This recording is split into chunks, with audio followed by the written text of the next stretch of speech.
Hello there, this is Lewis from Vera Filosofia, and today I want to talk to you about decision making and getting what you want. And so let's get started. One can think of life as a road and consisting of different choices, each choice being a fork or a crossroads on the road that will either take us one direction or another. And so the key here is that in order to get what you want, you first need to know what it is that you want. That means having a very clear image of what it is. Then, of course, you'll need a certain plan to get to what you want, a roadmap, we can say.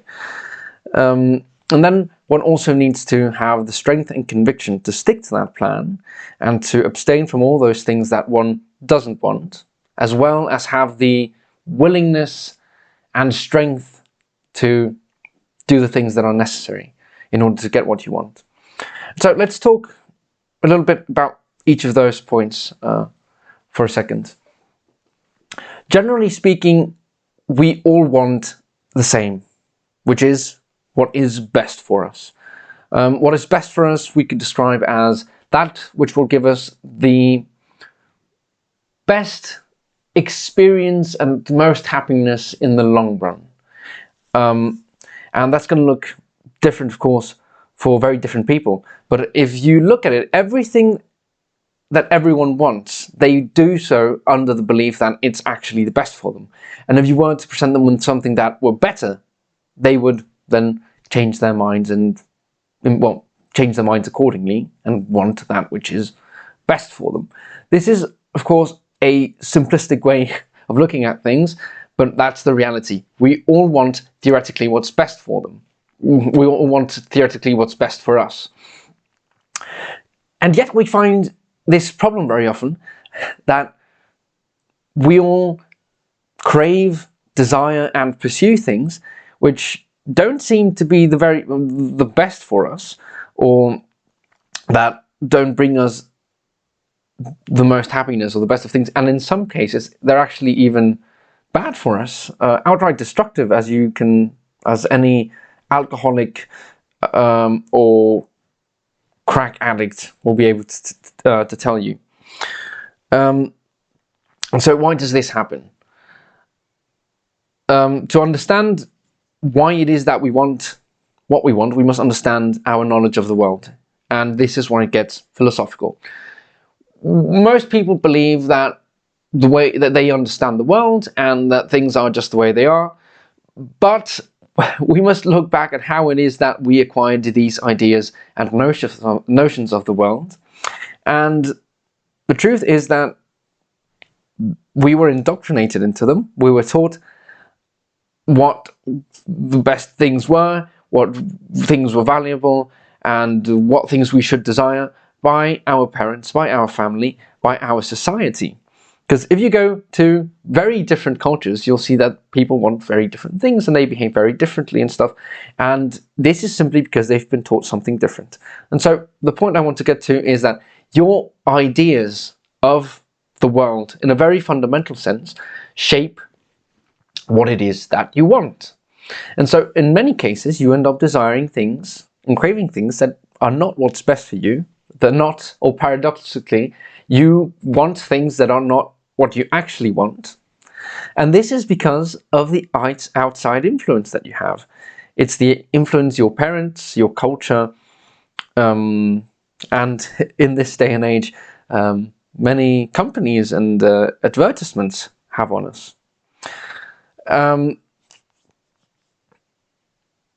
Yes. So we know that these things, these people, these outside influences are not actually interested, or they don't know what we truly want, because they don't know us. They don't really know who we are.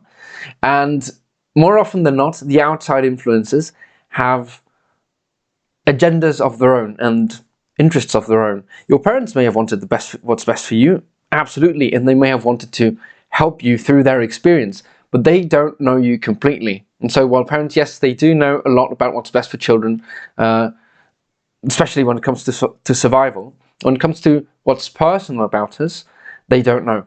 And that's where they could help us a lot by self-exploration and stuff. But there are other entities, other things that influence us very deeply. Society, culture, politicians, enterprises, people trying to sell you something.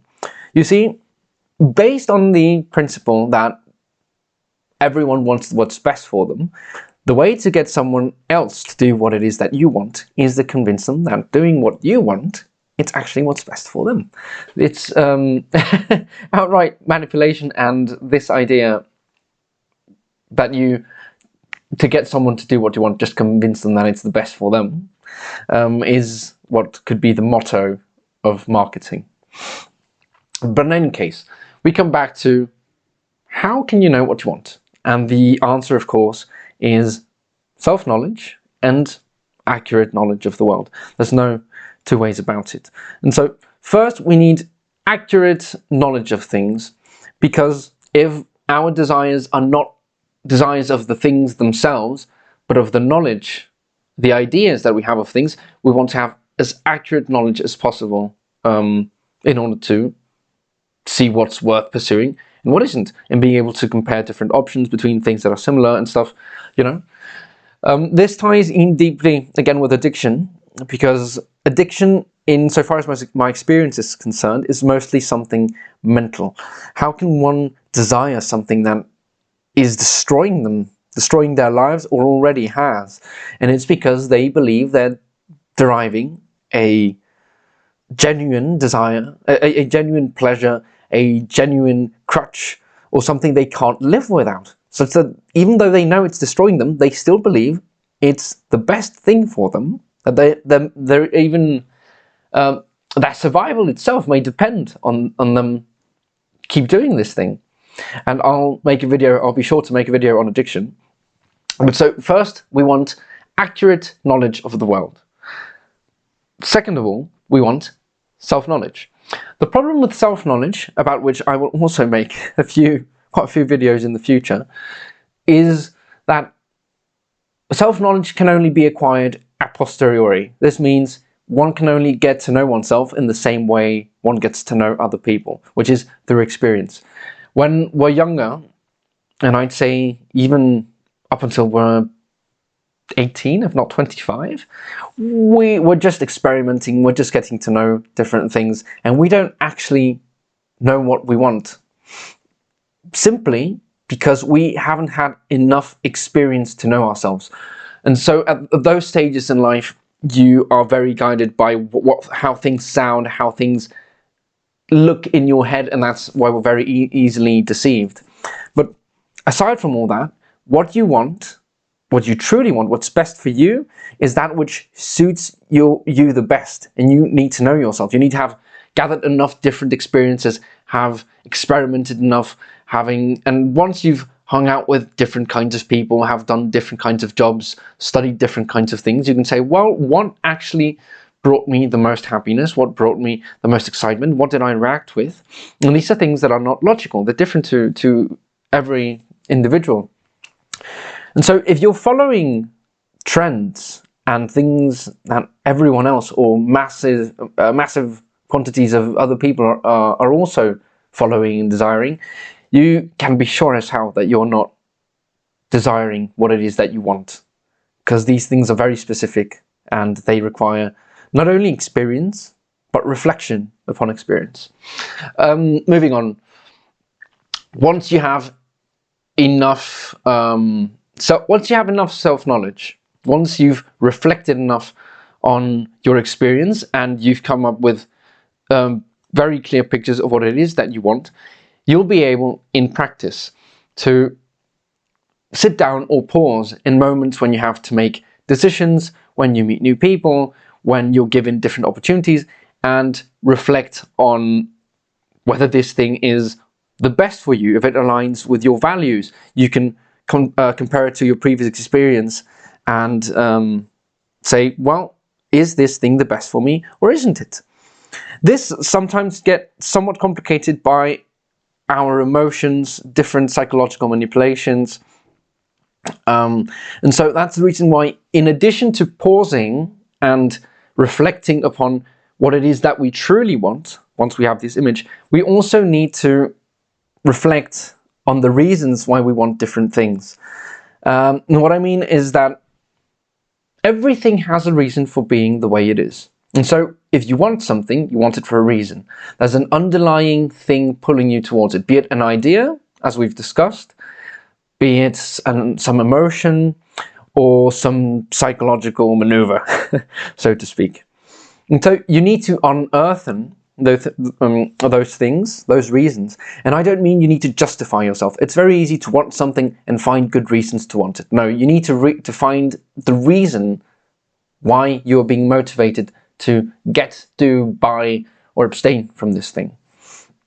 Once you unearth that, you'll be once you know these things, in addition to comparing it with all your other values and the things that you actually want, you'll be in a much better position to make another decision.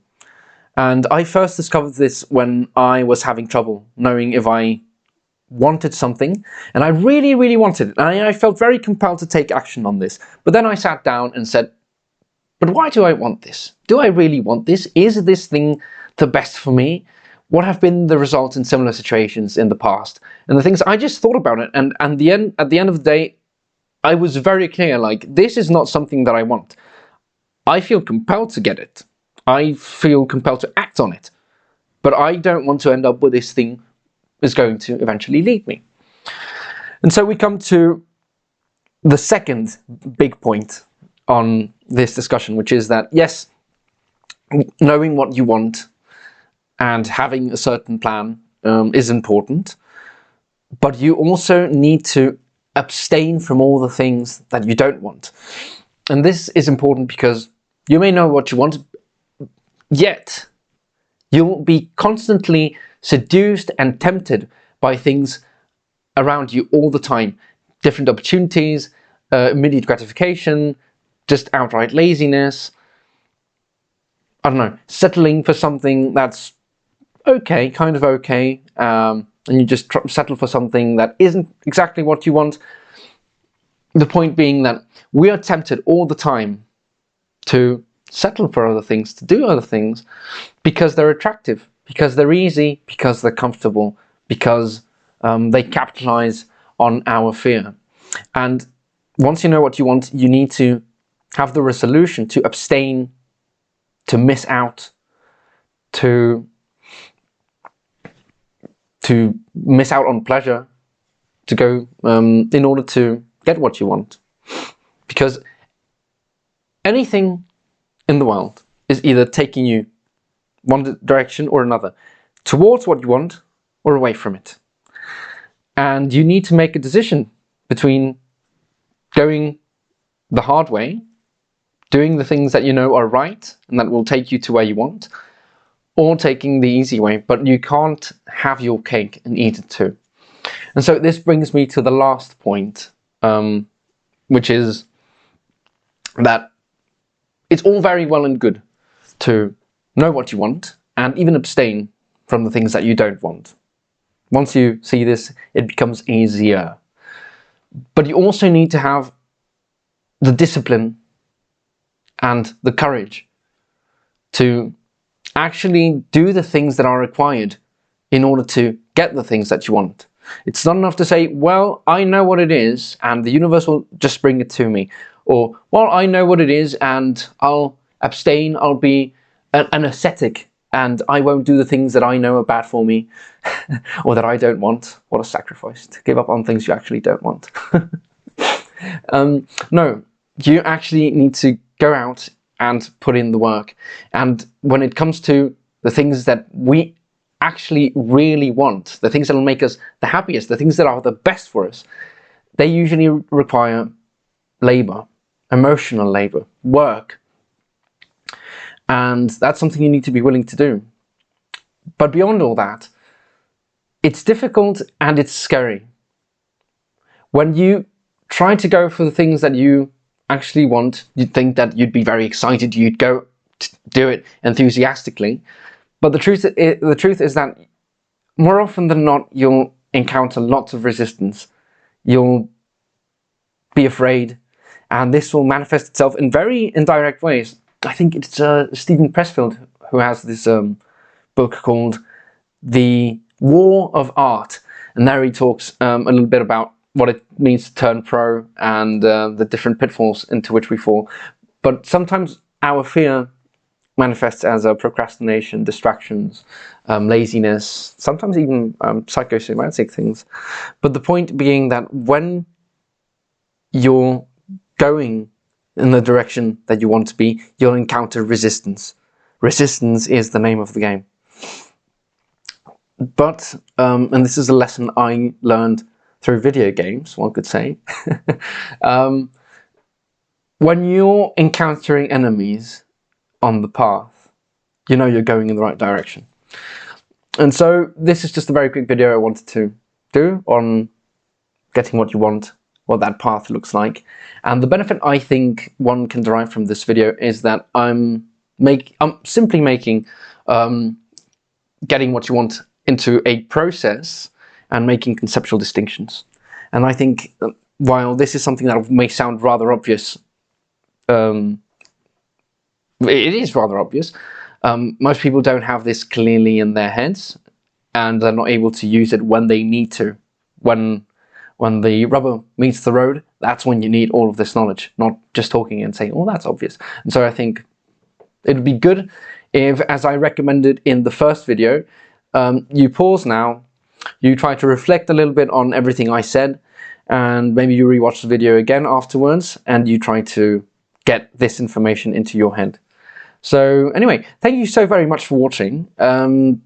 Like, subscribe, I guess that's what people say at the end of videos. And I'll see you in the next one. Thank you so very much.